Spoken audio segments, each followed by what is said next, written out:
Halo, selamat pagi.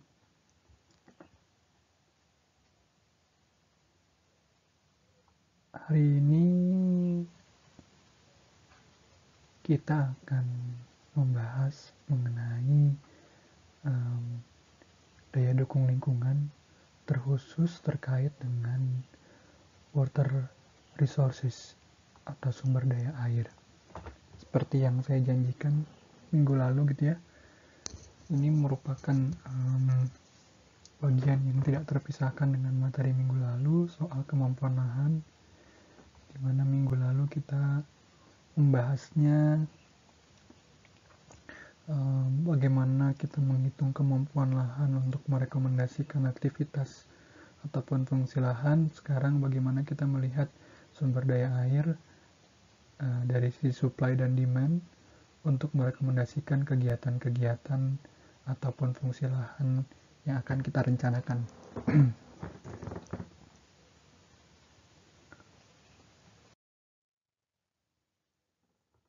Pokok bahasan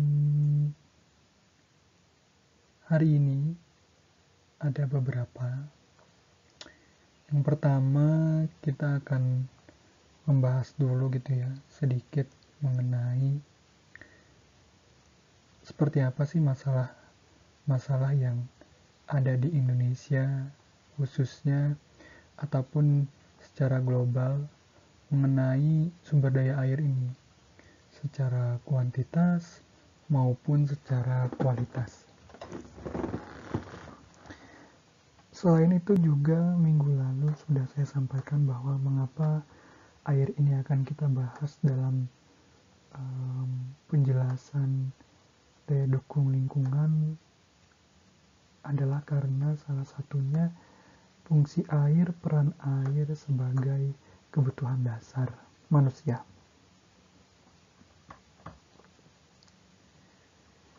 Selain itu juga kita akan membahas pendekatan ecoregion dalam memahami analisis daya dukung lingkungan. Apa itu ecoregion? Lalu bagaimana pendekatan supply dan demand dan perbedaannya dengan perhitungan supply demand pada saat kita membahas kemampuan lahan dan perbedaannya dengan supply demand pada saat kita membahas daya dukung air. Dan terakhir adalah mengenai bagaimana pengelolaan sumber daya air, khususnya mengenai DAS, daerah aliran sungai, bagaimana mendelineasinya, karakteristiknya, tujuan pengelolaannya, dan bagaimana lingkup kegiatan dari pengelolaan daerah aliran sungai.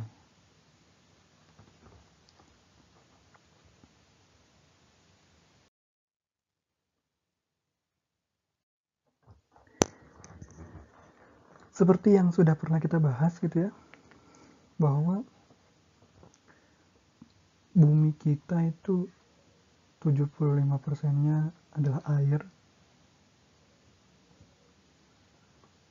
Tapi menurut data hanya 1% yang merupakan air yang siap digunakan untuk seluruh penduduk bumi. Data tahun 2008. Sehingga tidak aneh pada saat kita melihat bagaimana pemanfaatan air yang kurang bijak mengakibatkan permasalahan krisis air bersih yang sudah melanda di Indonesia maupun di dunia. Bayangkan gitu ya, 1% itu digunakan oleh begitu banyak orang, sedangkan kita punya banyak sumber air yang tidak bisa kita gunakan gitu.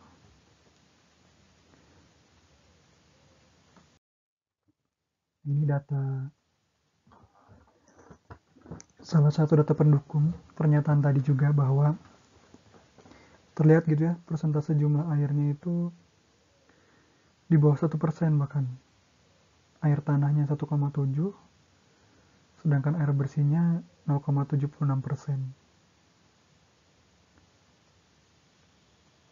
Sebenarnya masih banyak sumber-sumber lain sebenarnya. Namun ya tadi, tidak bisa kita gunakan karena mineral-mineral yang ada di dalamnya tidak sesuai dengan kebutuhan kita gitu. Paling yang bisa kita gunakan biasanya, walaupun tetap butuh diolah kembali, seperti sungai, danau, itu bagian dari air permukaan.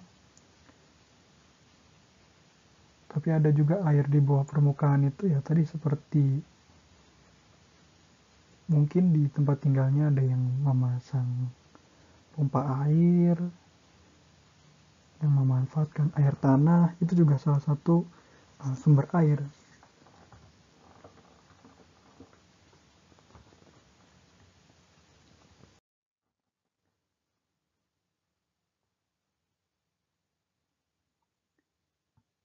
Masih mengenai tadi juga bahwa tadi hanya 1%, bayangkan hanya 1% yang bisa kita gunakan sebagai air bersih, dan di dalam 1%-nya itu ada sungai dan ada juga danau. Sisanya air tanah, air bawah permukaan.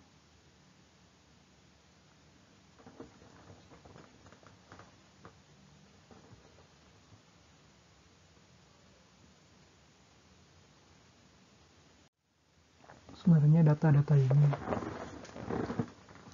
ingin menunjukkan bahwa sumber air kita itu sangat-sangat terbatas.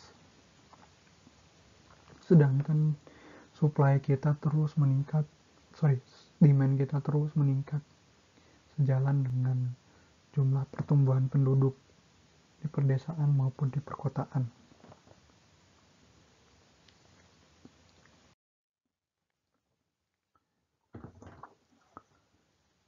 Jika mengacu pada data World Bank 2001 gitu ya, bagaimana sih Pak melihat kondisi kebutuhan air gitu ya pada negara maju dan negara berkembang? Di sini ada persentase kebutuhan ataupun penggunaan air untuk domestik, industri, dan pertanian. Domestik ini istilah untuk penggunaan air perumahan. Terlihat gitu ya bahwa negara maju untuk kebutuhan air domestiknya itu lebih besar daripada negara berkembang, yaitu perbedaannya 11 dan 8%. Sedangkan untuk industri tentunya yang kita sama-sama tahu bahwa industri di negara maju lebih pesat, lebih intensif, sehingga kebutuhan airnya juga lebih tinggi, 30-10%. 30 untuk negara maju, 10 untuk negara berkembang. Namun, di negara berkembang, kebutuhan air untuk pertanian jauh lebih besar, bahkan melebihi angka 80%. Sedangkan negara maju lebih rendah, yaitu di angka 59%. Terlihat gitu ya bahwa kebutuhan air kita itu sebenarnya pada sektor-sektor tertentu bisa jadi lebih rendah daripada sektor-sektor lainnya pada negara maju, tapi untuk pertanian sendiri kebutuhan air kita sampai 82% dibanding sama negara maju. Bahkan menarik sebenarnya, kebutuhan domestik kita mendekati kebutuhan industri. Hanya berbeda 2%, domestik di negara kita butuh 8%, sedangkan industri di negara kita butuh 10%.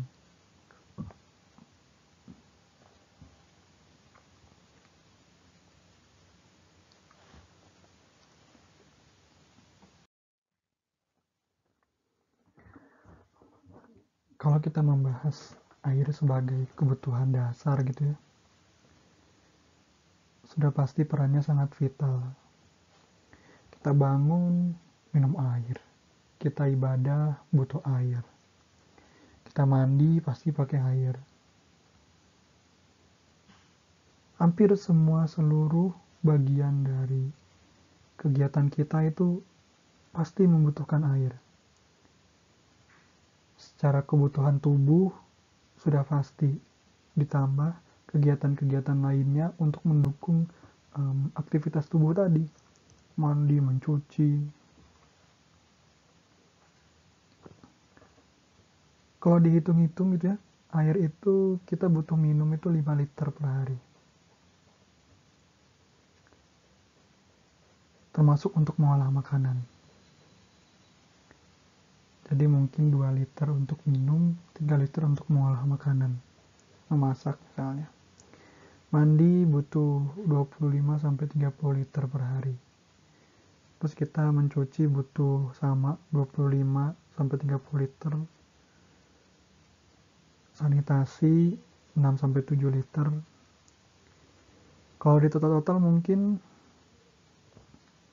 kita butuh itu sebenarnya rentangnya macam-macam gitu, dari 60, 70 hingga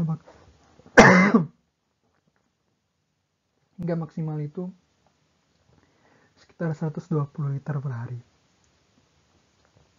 Jadi kalau kita total selama 1 tahun itu kita butuh 25.550 liter. Kalau truk pasir itu diisi air gitu ya, mungkin kita butuh 30 truk satu orang dalam 1 tahun. Kira-kira bayangannya begitu.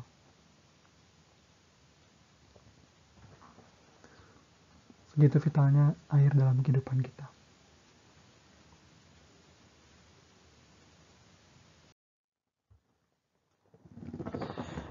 Selain berdasarkan data individu tadi, personal tadi, di dalam Undang-Undang Dasar kita juga pasal 33 jelas, bumi dan air dan kekayaan alam yang terkandung di dalamnya dikuasai oleh negara dan dipergunakan untuk sebesar-besarnya kemakmuran rakyat. Selain itu, tahun 2004, Undang-Undang Sumber Daya Air juga mengatakan negara menjamin hak setiap orang untuk mendapatkan air bagi kebutuhan pokok minimal sehari-hari guna memenuhi kehidupannya yang sehat, bersih, dan produktif.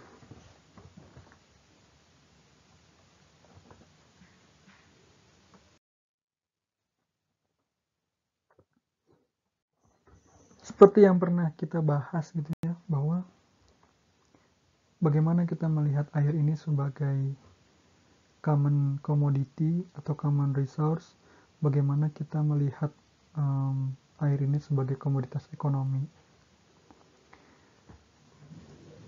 Paradigma tradisional sendiri menunjukkan bahwa ya sebenarnya air tidak dimiliki oleh siapapun. Air itu bisa digunakan oleh siapapun, tidak dimiliki oleh individu ataupun kelompok khusus, sehingga seharusnya sumber daya air dikelola secara kolektif, bukan untuk dijual atau diperdagangkan. Itu merupakan bagian dari paradigma tradisional, di mana berbeda dengan paradigma modern yang mengarahkannya kepada komoditas ekonomi. Mengapa Pak bisa bergeser antara paradigma tradisional ke paradigma ekonomi? Seperti yang pernah kita bahas pada saat membahas perubahan iklim gitu ya, bahwa air terbatas dan terus berkurang akibat perubahan iklim dari sisi kualitas, namun kebutuhannya terus meningkat gitu. Sehingga supply demand ini akan semakin sulit untuk diseimbangkan.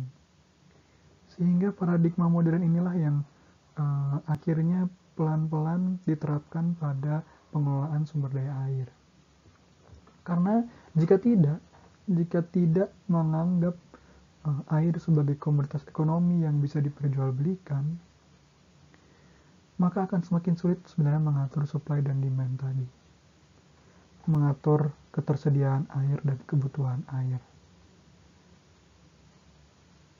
Karena sifatnya common resource pada paradigma yang lama, yaitu paradigma tradisional, tidak ada yang memiliki, sehingga semua orang bisa menggunakan tanpa ada batasan.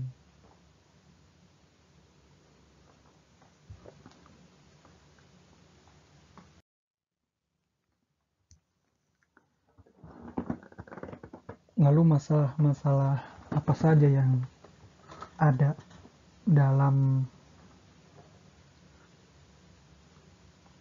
memahami ataupun melihat penerapan pengelolaan sumber daya air. Tentunya tadi pertumbuhan penduduk merupakan bagian dari urbanisasi yang terus meningkatkan kebutuhan air, ditambah urbanisasi tadi tentunya juga akan mendorong peningkatan kegiatan perindustrian yang otomatis juga selain mempengaruhi daya dukung lingkungan, yang kita ketahui juga kegiatan-kegiatan tersebut akan mempengaruhi daya tampung lingkungan, sehingga limbah, residu, sampah dari sisa-sisa kegiatan kita, urbanisasi maupun industri perkotaan, tentunya akan terus mengurangi atau menurunkan kualitas air. Selain itu tadi, kegiatan-kegiatan perkotaan, industri terus memberikan beban yang berlebihan sehingga mempercepat penurunan kualitas sumber daya air ini. Kebanyakan bahkan kegiatan-kegiatan tersebut membuang sisa limbah produksinya itu langsung ke lingkungan tanpa ada pengelolaan ataupun pengolahan sebelum diterima oleh lingkungan. Cuci piring kita langsung buang. Padahal kan sebenarnya deterjen, sabun itu akan semakin mengurangi daya tampung lingkungan dalam hal ini air tadi, kualitas air. Ditambah sebenarnya urbanisasi ini juga ditunjukkan dengan kebutuhan permukiman yang terus meningkat dibandingkan dengan kemampuan kita, negara kita untuk memperbaiki pengelolaan penggunaan teknologi terbarukan. Sehingga kebutuhan air itu terus meningkat gitu dibandingkan dengan usaha kita untuk menyelaraskan supply dan demand tadi dengan kebijakan-kebijakan yang ada.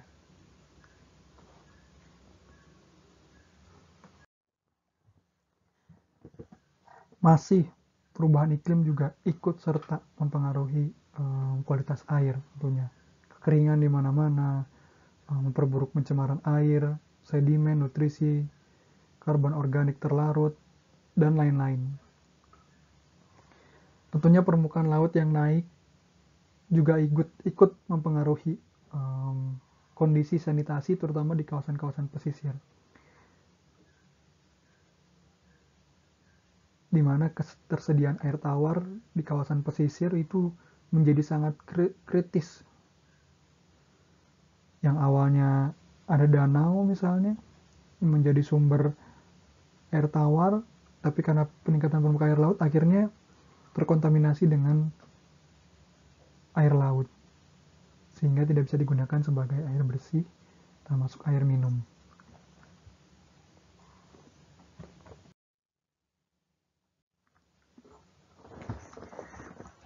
Masalah air ini atau pengelolaan air ini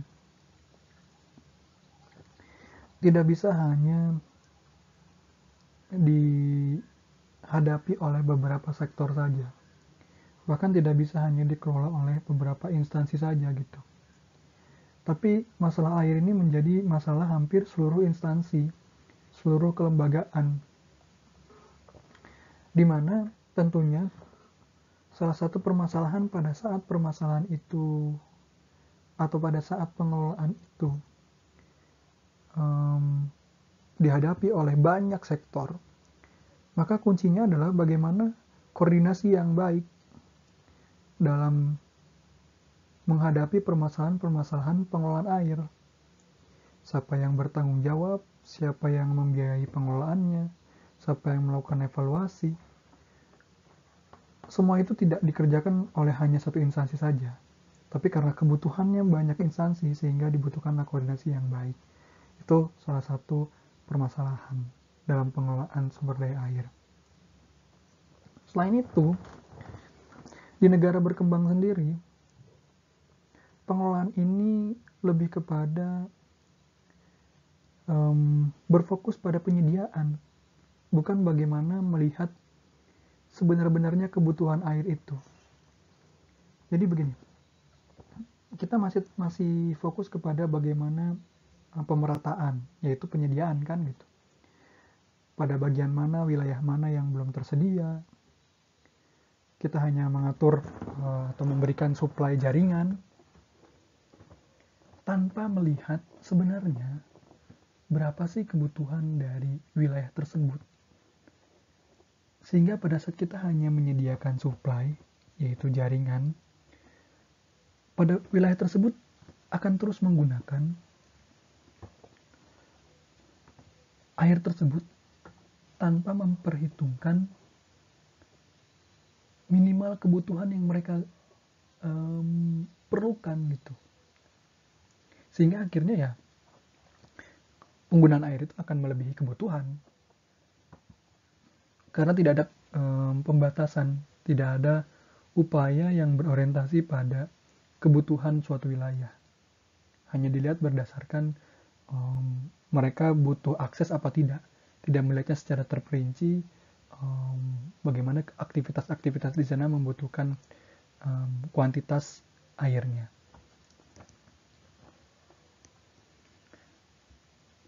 Tentunya tadi sama, poin ketiga terkait efisiensi pemakaian air.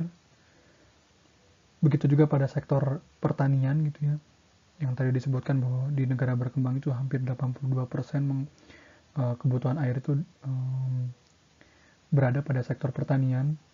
Namun pada sektor pertanian sendiri, pemanfaatannya itu tidak berorientasi pada kebutuhan gitu, hanya berorientasi pada penyediaan. Sehingga apa? 80% yang digunakan tadi oleh pertanian, yang sebenarnya hanya dibutuhkan oleh tanaman-tanaman terkait, hanya 50-60%. Bayangkan gitu, 20%-nya hilang tanpa menjadi kebutuhan air berikut, tanpa menjadi supply yang bisa kita gunakan lagi gitu. Atau bisa kita katakan sebagai kebocoran lah. Akhirnya diambil 80, tapi ternyata yang dipakai hanya 60, 20%-nya hilang. Itu yang disebut tadi inefisiensi tadi, tidak efisiensi atau rendahnya efisiensi pemakaian air pada sektor pertanian. Dan juga pengelolaan sumber daya air di Indonesia sekarang itu masih tersentralisasi. Yang kita tahu pasti pada saat kita melihat siapa sih Pak yang mengelola sumber daya air kita dan mendistribusikannya, kita tahu perusahaan PDAM yang mengelola. Namun sebenarnya kebijakan-kebijakan itu semua masih diatur oleh pusat gitu, kementerian terkait yang mengatur kebijakan-kebijakan terkait tarif, terkait dana, terkait dengan pendistribusian gitu. Sehingga sebenarnya itu juga menjadi permasalahan. Karena sebenarnya informasi terkait kebutuhan itu akan lebih baik jika dikelola oleh pemerintah daerah. Karena pemerintah daerahnya yang tahu sebenarnya bagaimana kebutuhan air di wilayahnya. Walaupun tetap antara pusat dengan daerah tetap bisa berkoordinasi, tapi kan pada saat ada proses koordinasi, maka akan terjadi banyak permasalahan juga dalam komunikasi pemberian data kebutuhan tadi, sehingga tersentralisasi ini juga berkontribusi terhadap inefisiensi pendistribusian atau pengelolaan sumber daya air tadi.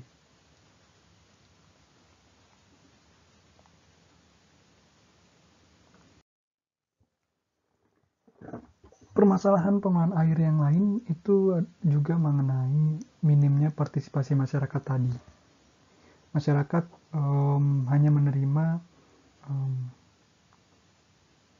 supply yang sudah disediakan, tidak ada proses melibatkan partisipasi masyarakat, bagaimana mereka menyampaikan aspirasi, sebenarnya bagaimana kebutuhan air mereka, tidak ada. Ditambah distribusi yang tidak merata, yang kebanyakan air ini masih fokus pada sektor-sektor komersial, atau bisa dikatakan penyediaan air ini fokus pada yang mampu membayar saja. Perubahan iklim juga tadi ikut serta dalam mempengaruhi polusi air tadi, di mana masih sama pengelolaan sumber daya air di perkotaan ini masih sangat minim. Air kotor, air limbah tadi langsung dibuang ke lingkungan tanpa ada pengelolaan ataupun pengolahan lebih lanjut. Terus jaringan irigasi juga yang dibutuhkan oleh pertanian juga tidak merata. Ketidakmampuan pemerintah dalam memperluas jaringan irigasi juga membuat kebutuhan akan air juga menjadi sulit, sehingga tadi akan mempengaruhi produksi padi salah satunya.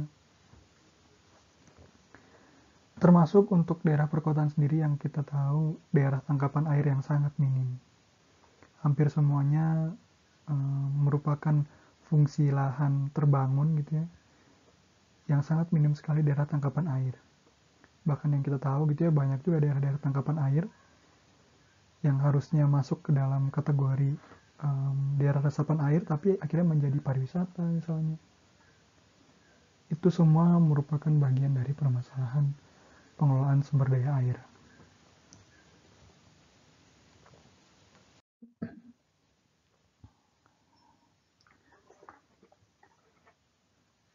Nah, kalau minggu lalu kita bisa melihat gitu ya, dinyatakan juga bahwa sebenarnya pada saat menghitung kemampuan lahan, sulit sebenarnya kita melihat dari sisi administrasi.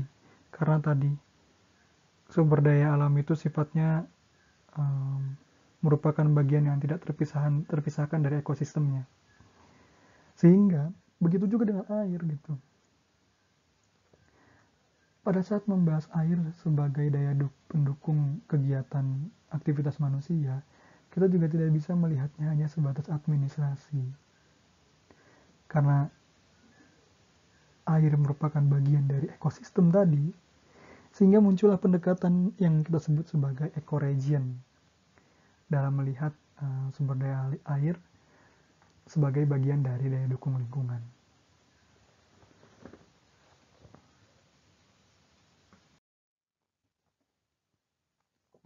Nah, lalu apa Pak ecoregion ini sebenarnya?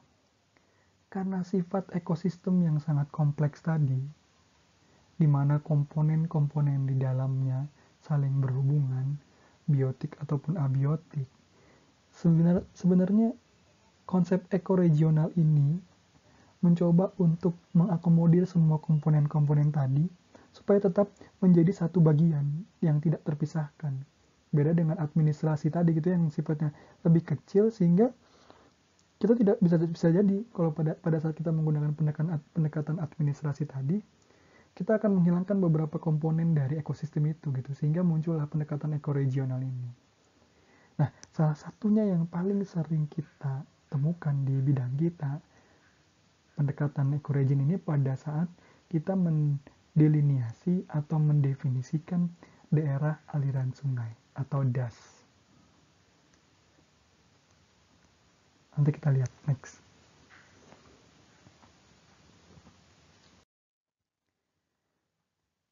Nah, ini kira-kira contoh pendekatan ekoregion gitu ya.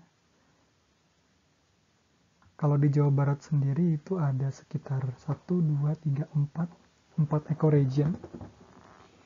Ada kawasan ekologi Cidurian Citarum, kawasan ekologi Cilamaya Cipanas, kawasan ekologi Citanduy Cipandiri, dan terakhir kawasan ekologi Cimanuk Cisanggaru. Kebayang gitu ya, bisa melewati lebih dari satu kabupaten dalam satu provinsi.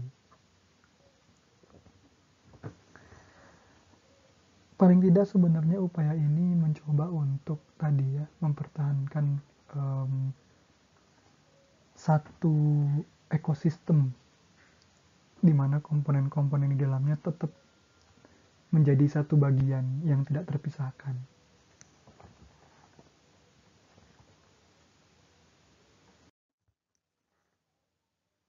Lalu muncul istilah yang namanya DAS, muncul istilah yang namanya SWS. Yang kita tahu, yang namanya DAS ini adalah suatu wilayah daratan yang merupakan satu kesatuan sungai dan anak-anak sungainya yang berfungsi untuk menampung, menyimpan, dan mengalirkan air yang berasal dari curah hujan ke danau sampai ke laut.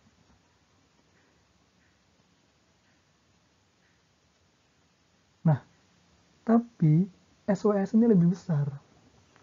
Sistem wilayah sungai ini lebih besar karena satuan wilayah sungai adalah gabungan dari 2 atau lebih daerah aliran sungai.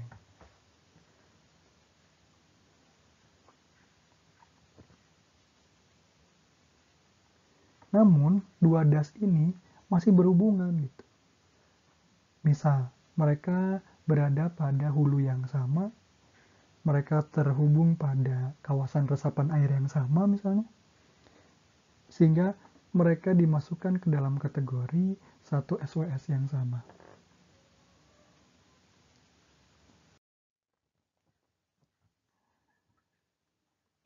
Ada macam-macam sebenarnya para peneliti menyebutkan istilah ekosistem besar ini gitu ya. Ada yang menyebut ecoregion, ada yang menyebut bioregion, ada yang menyebut bioecoregion gitu.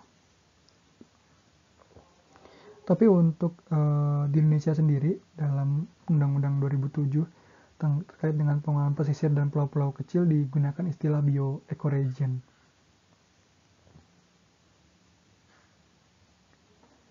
Di mana di dalam bioecoregion ini terbagi menjadi 3, ada yang disebut sebagai ecoregion, ada yang disebut sebagai georegion, ada yang disebut sebagai morphoregion.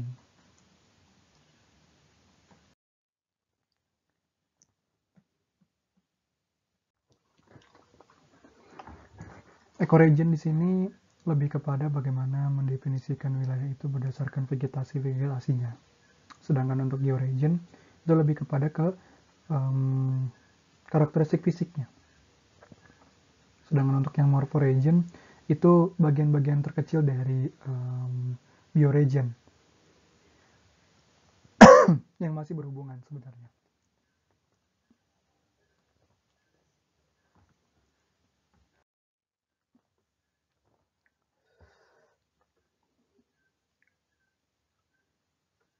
Seperti yang saya sebutkan tadi gitu ya, kita harus pahami pendekatan ecoregion ini sebenarnya untuk mengakomodir komponen-komponen dalam suatu ekosistem tetap berada pada satu wilayah kajian ataupun studi yang sama. Pada saat kita ingin melihat atau ingin menghitung sumber daya air. Sehingga kalau di bidang lingkungan atau di bidang sipil atau di bidang rekayasa air, pertimbangan utama dalam ecoregion ini adalah keberadaan das ataupun keberadaan sumber air permukaan lainnya seperti danau ataupun sungai tadi, di mana sungai ini menjadi struktur utamanya dan komponen-komponen abiotik dan biotik lainnya yang harus tetap menjadi bagian di dalamnya gitu. Habitat flora dan faunanya yang juga masuk ke dalam satu ecoregion misalnya. Tapi tetap mengacunya pada struktur sungai ataupun danau tadi.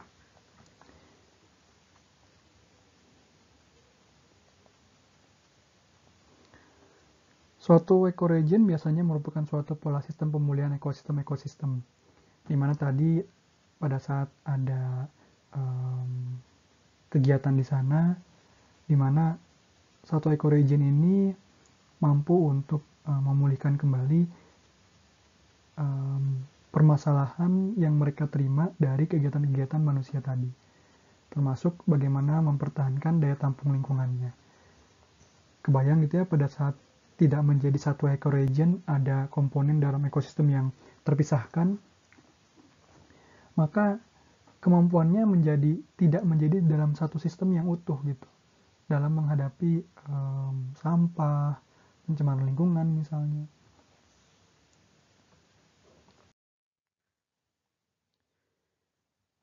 tadi gitu ya, bahwa ekoregion ini merupakan tadi wilayah yang terpadu, terdiri dari bagian geologis, fisiografis, vegetasi, iklim, hidrologis, fauna darat, perairan, dan tanah, termasuk aktivitas manusia di dalamnya, di mana saling berhubungan, saling berketerkaitan secara spasial.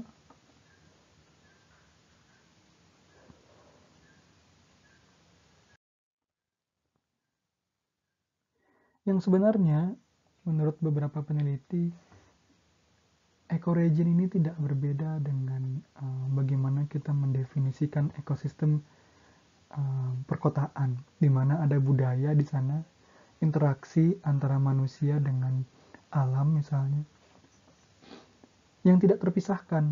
Nah, begitu juga dengan ekoregion, komponen-komponen di dalamnya itu saling berhubungan dan saling mempengaruhi, yang tidak terpisahkan.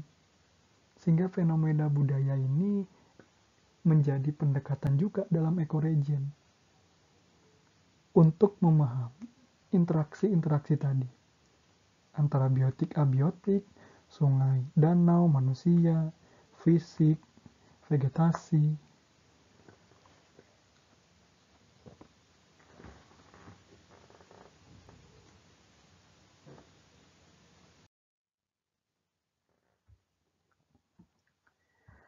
Lalu bagaimana Pak analisis daya dukung lingkungan berbasis neraca air tadi? Sama sebenarnya dengan pembahasan minggu lalu. Makanya saya selalu menekankan, kita harus paham betul pendekatan supply dan demand dalam cara berpikir seorang planner. Karena itu dimanapun selalu kita gunakan. Dimana kita melihat ataupun menghitung ketersediaan air sebagai supply di wilayah tersebut dengan pendekatan ekoregion tadi,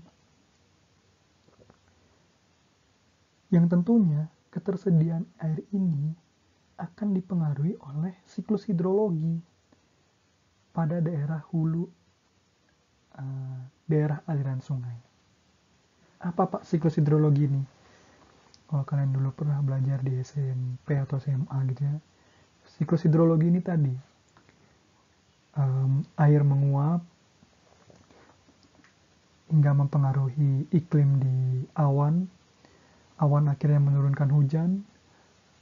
Setelah menurunkan hujan, bagaimana lahan menyerap kembali air tersebut. Lalu lanjut, air menguap kembali sehingga disebut sebagai siklus hidrologi tadi. Sehingga kapasitas air ini sangat bergantung bagaimana kawasan tersebut menyimpan air secara alami. Ditambah bagaimana kita manusia yang menggunakan melakukan rehabilitasi ataupun konservasi terhadap daerah hulu das, ataupun membuat secara masif struktur buatan untuk mendukung penyerapan air tadi atau penampungan air tadi dalam siklus hidrologi, seperti dibuatlah waduk misalnya, infrastruktur seperti itu.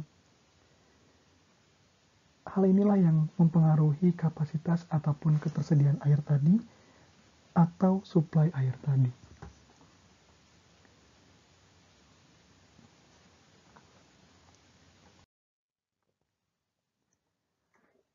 Namun yang kita tahu gitu ya, bahwa tidak terkendalinya penggunaan air tadi, masih berorientasinya pada supply, belum berorientasi bagaimana kita menghitung demand, yang menjadi permasalahan untuk pertanian, domestik, industri, ataupun sektor lainnya.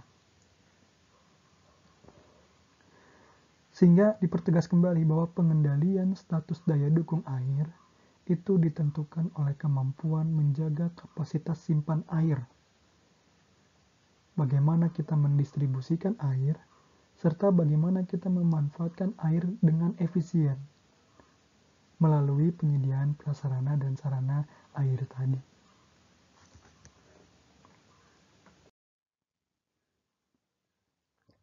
Ada beberapa tahapan pada saat kita ingin menghitung sumber daya air gitu ya.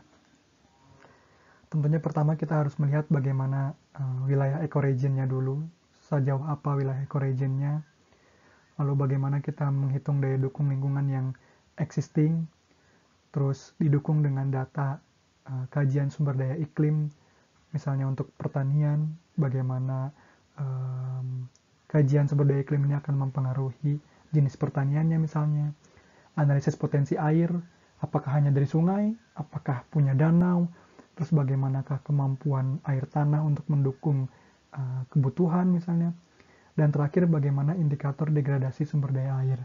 Ini berkaitan dengan bagaimana kita menghitung daya tampung lingkungan. Bagaimana tadi kegiatan-kegiatan yang ada kita rekomendasikan itu memberikan dampak negatif seperti sampah, residu, limbah yang akan mempengaruhi kualitas lingkungan tadi dalam proses evaluasi biasanya untuk terkait dengan kajian indikator degradasi sumber daya air.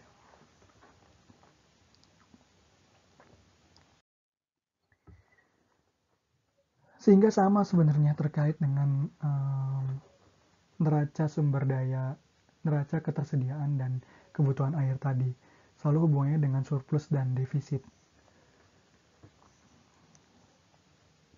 Di mana sama juga, perlu saya tegaskan lagi bahwa angka surplus dan defisit ini, pertimbangan supply dan demand ini akan menjadi bagian yang tidak terpisahkan dari proses penyusunan rencana tata ruang dan evaluasi pemanfaatan ruang.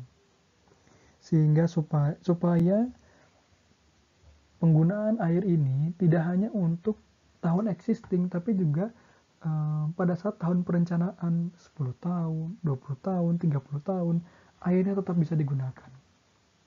Airnya tetap tersedia.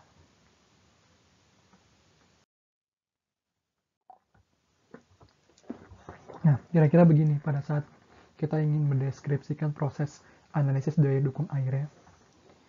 Kita punya di tengah gambar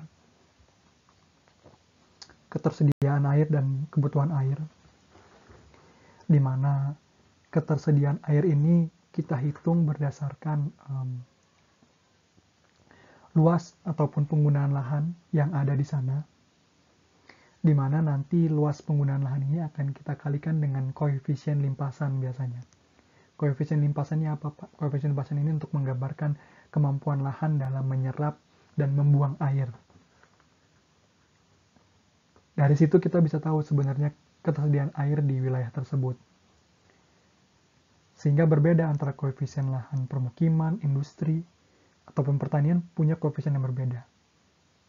Lalu kedua, bagaimana kita menghitung kebutuhan air? Tentunya berdasarkan demand, yaitu populasi penduduk.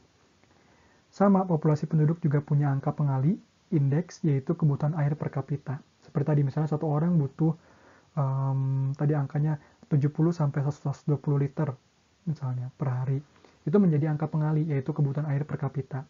Sehingga kita tahu bagaimana ketersediaannya di kawasan tersebut, bagaimana kebutuhannya. Kebutuhan ini juga kita proyeksikan sekarang dan di masa yang akan datang. Sehingga muncullah hasil daya dukung air tadi. Surplus apa defisit? Masih bisa digunakan sampai tahun berapa misalnya. Kira-kira begitu penjelasan untuk analisis daya dukung air. Nah ini tadi angka. Kira-kira kalau kita melihat bagaimana rumusnya Pak. Di mana C ini adalah koefisien limpasan luasan tadi. Coba kita lihat next ya. Nah ini tadi. Koefisiennya beda-beda antara lahan berat, padang rumput, lahan budidaya pertanian, ataupun produksi, pekarangan tanah berat, villa, kompleks perumahan punya koefisien yang berbeda-beda.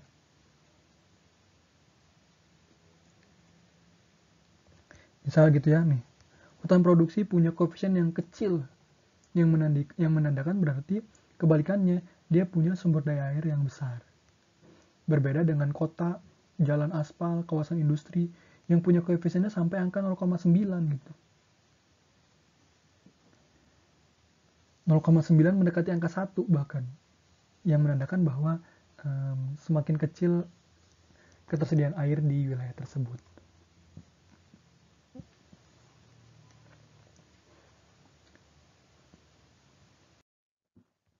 Nah ini kalau kira-kira tadi bagaimana menghitung kebutuhan air, demand-nya. Tidak perlu dihafal gitu ya, saya tidak ingin kalian menghafal, tapi saya ingin kalian memahami dulu benar-benar oh pada saat saya ingin menghitung kebutuhan air itu, tentunya kan yang menjadi demand utama dari air adalah penduduk. Sehingga jumlah penduduk ini menjadi data yang penting dalam menghitung kebutuhan air. Lalu bagaimana? Lalu dibantulah dengan angka indeks pengali kebutuhan air orang secara umum per hari ataupun per tahun. Sehingga kita menghasilkan berapa air sih sebenarnya yang dibutuhkan untuk menandakan kebutuhan air tadi.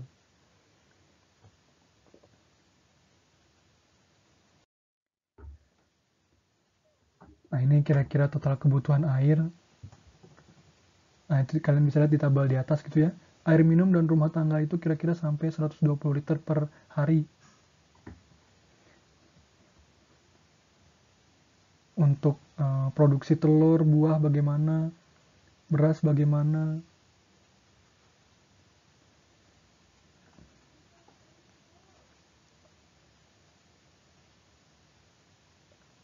Pada tabel bawah juga bisa dilihat tuh. Pada row yang paling akhir. Air minum dan RT rumah tangga butuh 120 liter per hari per kapita. Dihitungnya untuk 120 ini dihitungnya per rumah tangga gitu ya. Kalau di kita itu apa ya, data kepala keluarga lah. Satu kepala keluarga butuh 120 liter per hari.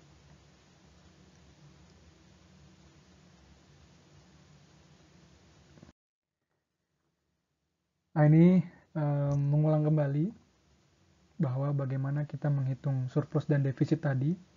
Jika sumber daya supply air lebih besar daripada demand air, maka disebut sebagai surplus, di mana supply air lebih kurang daripada demand air, disebut sebagai defisit. Sehingga bisa didefinisikan surplus untuk menyatakan berkelanjutan, defisit untuk menyatakan tidak berkelanjutan.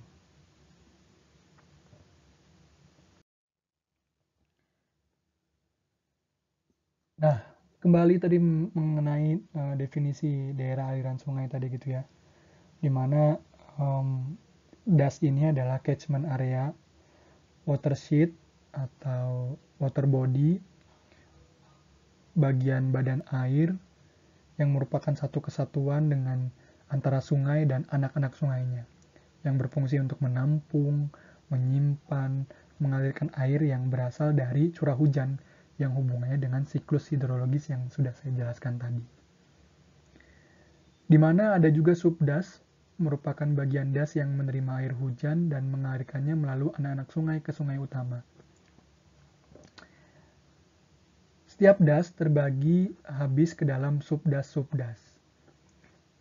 Sehingga WS atau wilayah sungai atau wilayah das merupakan kesatuan wilayah pengelolaan sumber daya air dalam satu atau lebih das atau pulau-pulau kecil yang luasnya kurang dari atau sama dengan 2000 km persegi.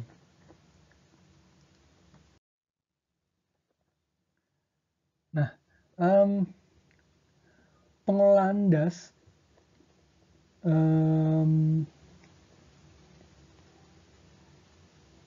sebenarnya pengelolaan das ini dikerjakan oleh ada satu badan tertentu di biasanya skalanya skala provinsi yang disebut sebagai BBWS, Badan Balai Wilayah Sungai. Dan BBWS ini terbagi menjadi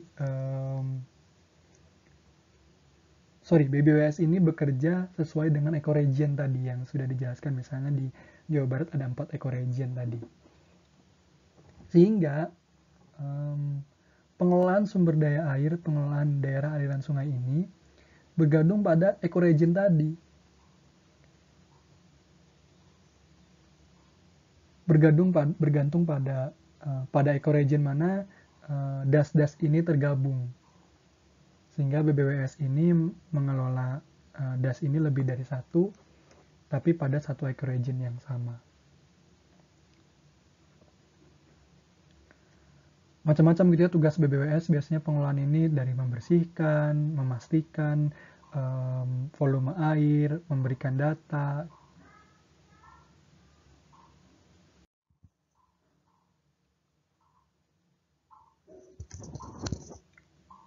Nah, sehingga tadi setiap das ini punya angka runoff atau aliran air atau limpasan air tadi. Karena begini, tentunya kan sungai yang lebih besar akan lebih baik untuk mengalirkan ketimbang sungai yang lebih kecil. Oleh karena itu makanya sering kita temukan permasalahan banjir itu kan pada pinggiran sungai yang sebenarnya sungai itu sudah memiliki volume yang semakin kecil dibandingkan dengan volume sungai pada tahun-tahun sebelumnya. Sehingga angka aliran air atau limpasan atau runoff ini menandakan sebenarnya kualitas sebuah sungai dalam mengalirkan air.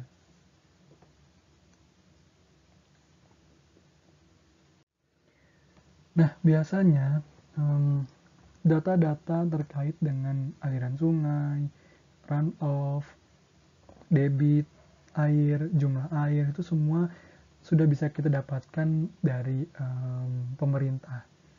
Sehingga sebenarnya kita sebagai planner kita bisa langsung menerima data tersebut dan mengolahnya gitu. Sehingga jadi apakah kita masih harus menghitung, Pak? Tentunya secara detail kita tidak harus menghitung bagaimana ketersediaan air karena datanya sudah tersedia. Tapi yang paling penting adalah bagaimana konsep berpikir, pola berpikir kita dalam memahami supply dan demand tadi. Nah, ini tadi yang saya ceritakan terkait siklus hidrologi tadi gitu ya. Hujan, pembentuk awan, kondensasi, turun lagi hujan, penyerapan, masuk ke air bawah permukaan, ke laut, naik lagi ke awan. Ini masih sama saya rasa terkait dengan siklus hidrologi. Tapi yang paling penting sebenarnya tadi gitu ya, bagaimana Pak kita tetap mempertahankan supply yang baik untuk masa depan. Tidak akan terlepas dari konsep atau pemahaman kita terhadap siklus hidrologi ini.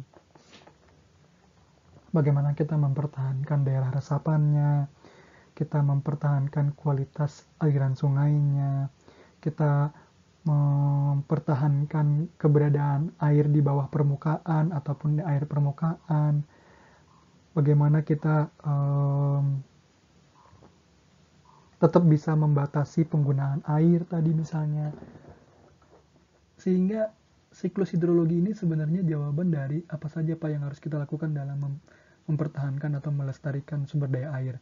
Semua komponen dari siklus hidrologi inilah jawabannya gitu. Kebijakan-kebijakan apa yang bisa kita laksanakan adalah ya kebijakan-kebijakan mengenai semua elemen dalam siklus hidrologi ini.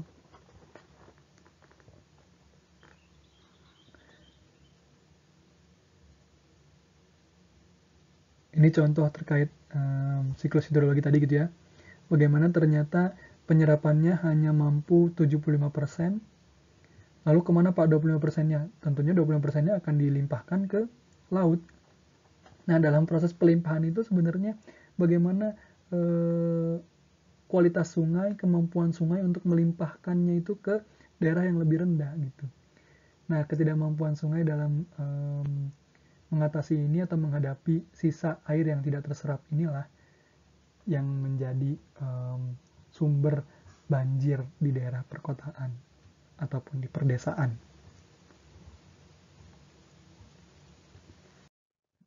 Ini tadi gitu ya, kalau di Jawa Barat gimana sih dasnya? Kira-kira begini, dasnya Jawa Barat. Di tengah ini yang paling besarnya ada das Citarum, sehingga Bandung itu masuk ke daerah das Citarum. Sebelahnya Kabupaten Bandung ada das daerah Majalengka, itu das Cimanuk. Banyak sekali das gitu ya kalau kalian lihat di sini.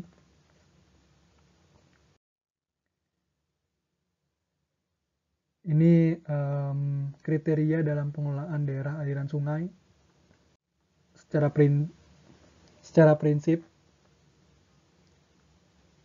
ada dua tujuan utamanya, bagaimana kelestarian lingkungan dan kelestarian sosial ekonomi. Seperti yang saya bilang gitu ya, pembangunan berkelanjutan itu ya lingkungan, sosial, dan ekonomi. Begitu juga dengan pengelolaan daerah aliran sungai. Pengelolaan daerah dan sungai juga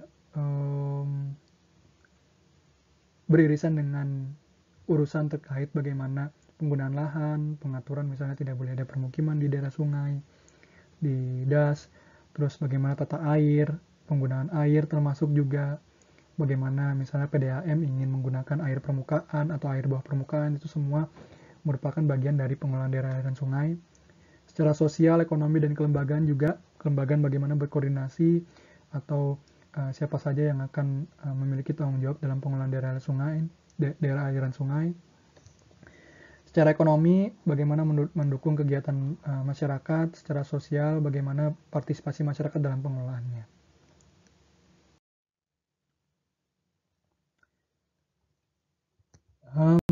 Bagaimana mendefinisikan karakteristik das, macam-macam, dari sisi kelembagaannya, sosial ekonominya, penggunaan lahannya, hidrologinya, tanah, topografi, dan iklim. Semua ini merupakan bagian-bagian dari karakteristik alami daerah aliran sungai. Isu-isu dari das, pertama lahan yang kritis, tadi gitu ya, anak sungai yang hilang misalnya sudah kering, terus kondisi habitat, keanekaragaman hayati di das, yang akhirnya tergantikan oleh perumahan-perumahan informal, sedimentasi, yang mengurangi runoff tadi, akibat sampah misalnya, kualitas air, banyaknya industri-industri di pinggiran sungai yang akhirnya ikut serta berkontribusi terhadap penurunan kualitas air, masalah penggunaan air tanah dan air permukaan, daerah rawan banjir, terutama juga bagian das-das yang tidak dikelola dengan baik, masalah sosial ekonomi kelembagaan, tata ruang, permasalahan hulu dan hilir. Terkait banjir di Jakarta itu kan adalah masalah terkait hulu dan hilir gitu, dimana Jakarta hanya berperan sebagai hilir, sedangkan pengelolaan hulunya tidak dikelola dengan baik. Termasuk konflik pemanfaatan sumber daya alam, siapa yang boleh menggunakan air sungai, siapa yang tidak boleh misalnya, atau siapa yang boleh menggunakan air permukaan atau air bawah permukaan. Data-data spasial apa saja Pak yang berhubungan dengan das? Ada banyak, termasuk demografi, iklim, rawan bencana, konservasi tanah, lahan kritis, kesesuaian lahan, hidrologi, geologi tanah, penutupan dan penggunaan lahan daerah dan sungai, macam-macam sebenarnya data spasial terkait daerah dan sungai. Balik lagi, sebenarnya tujuan pengelolaan daerah sungai adalah bagaimana das ini tetap produktif, tetap berkelanjutan sesuai dengan daya dukungnya. Dia juga tetap berperan sebagai lingkungan, tapi juga secara sosial ekonomi juga tetap berperan. Sehingga masyarakat tetap bisa menggunakan sumber daya air di sungai misalnya, tapi tetap juga menjaga lingkungannya. Terus bagaimana das mempunyai tutupan vegetasi tetap yang memadai, sehingga aliran debit air sungai lebih stabil dan jernih tanpa ada pencemaran air. Makanya oleh itu kita biasanya mengetahui bahwa ada das itu merupakan 200 meter dari radius ataupun buffer dari sungai tersebut. Sebenarnya itu upaya untuk tadi menjaga ataupun tutupan vegetasi yang ada, supaya tadi debit air lebih stabil dan jernih tanpa ada pencemaran air. Terus kesadaran dan kemampuan partisipatif aktif dari pihak termasuk masyarakat di dalam pengelolaan das semakin lebih baik. Itu tujuan dari pengelolaan das, di mana masyarakat semakin sadar bahwa sungai itu merupakan bagian dari kehidupan mereka. Jika sungai rusak, maka kehidupan mereka juga akan rusak. Dan terakhir adalah kesejahteraan masyarakat yang lebih baik, terkait tentunya kebutuhan masyarakat, kebutuhan dasar masyarakat terkait air untuk beraktivitas.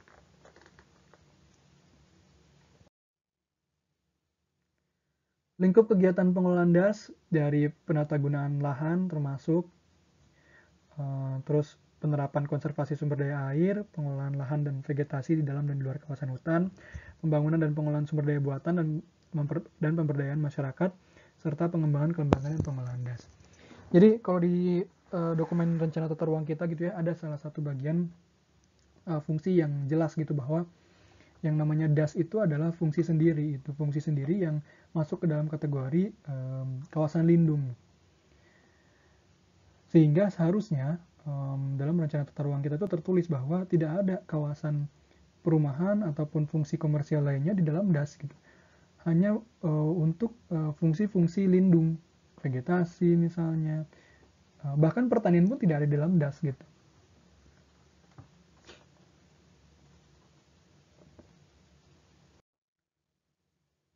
Ini saya next saja.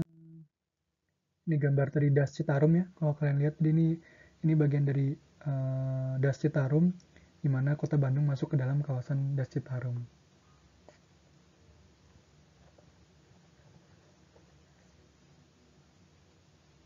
Ini kalau kalian lihat, ini sebelah kanan ini peta ini adalah bagian tengah dari Das Citarum. Jelas gitu ya. Yang merah-merah ini adalah kawasan perkotaan ini. Sedangkan yang hijau-hijau adalah bagian dari vegetasi ataupun resapan air. Kelihatan gitu ya, bagian utara ini lebih hijau daripada bagian selatan gitu, yang menunjukkan bahwa daerah resapan air di Jawa Barat itu memang berada di utara.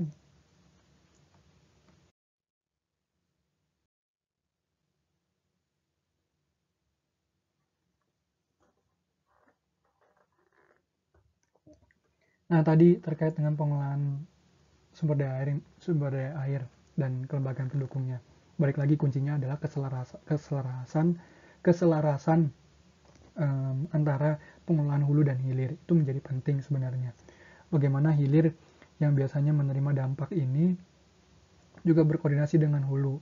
Bagaimana supaya secara lingkungan tetap baik, tapi sosial ekonomi juga tetap mendukung. Yang kita tahu kan berarti pada saat daerah resapan air itu dipertahankan, maka nilai produktifnya akan rendah gitu. Sehingga harusnya daerah hilir memberikan kontribusi secara sosial ekonomi ke daerah hulu. Terus tadi balik lagi, pendekatan ecoregion ini untuk menunjukkan bahwa pada saat kita membahas sumber daya air, maka tidak lepas dari sistem yang kita sebut sebagai ekosistem, di mana di dalamnya terdapat komponen-komponen tadi terkait dengan sumber daya air, sehingga perspektif penataan antar regional tadi yang kita sebut sebagai ecoregion, yang mengacu pada das dan subdas dan sungai-sungai lainnya, itu menjadi pemahaman yang utuh untuk kita melihat supply dan demand dari sumber daya air. Jadi kita tidak bisa melihat hanya dari administrasi saja, Kota Bandung saja, atau Kabupaten Bandung saja, atau Kabupaten Bandung Barat saja.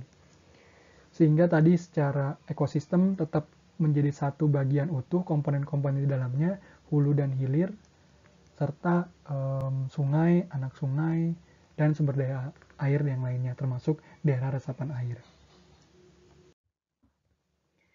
Tadi balik lagi, semua orang bisa mengakses air, itu merupakan kewajiban negara dalam menyediakannya, tapi negara juga harus mampu mengelolanya dengan baik supaya apa? Supaya di masa depan airnya tetap bisa dipakai. Sehingga pendekatan demand tadi menjadi solusi menurut saya. Di mana kita tidak hanya menyediakan akses terhadap air, tapi juga kita mengatur bagaimana kebutuhan yang kita supply yang kita sediakan itu sesuai dengan kebutuhan mereka, sehingga tidak ada lagi kebocoran ataupun air yang hilang seperti pada sektor pertanian yang saya jelaskan tadi.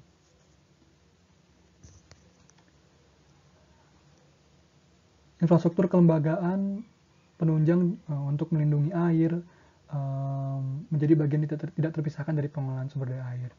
Bagaimana dokumen perencanaan terkait dengan sumber daya air juga menjadi penting, tidak hanya salah satu bagian dari RT RW, tapi sebaiknya sumber daya air ini juga punya satu dokumen rencana tersendiri. Tadi balik lagi regional perspektif yang penting dalam memahami kebutuhan air. Oke, cukup untuk hari ini.